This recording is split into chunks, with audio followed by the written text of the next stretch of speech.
On April 15th, just a couple of days ago, 2025, Bill Pulte posted an invitation on X for any person to please submit any alleged criminal mortgage tip or mortgage fraud tips to fraudtips@fhfa.gov. This message coincides with FHFA's new hotline for reporting alleged fraud, waste, abuse, or mismanagement on their hotline.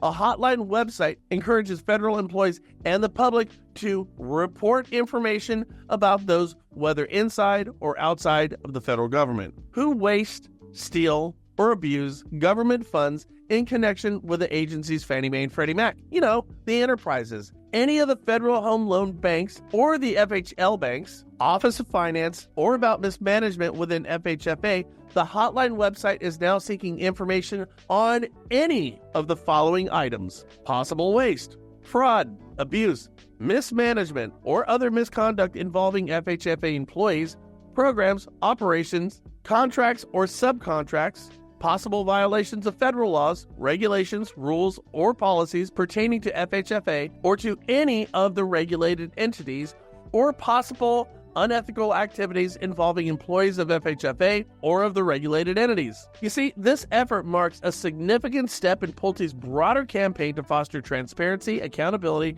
and a culture of integrity across the federal housing finance system, which is going to be our GSEs. Pulte's interest in fraud is also likely to trigger new repurchase demands. That's the kicker here to the industry, all of those Congress people. One of the critical representations and warranties that lenders make when selling loans to the GSEs is that the loan meets all the requirements of the lender contract, including that it has not been obtained via misrepresentation or fraud, because the selling warranties are not limited to matters with a seller's servicer's knowledge.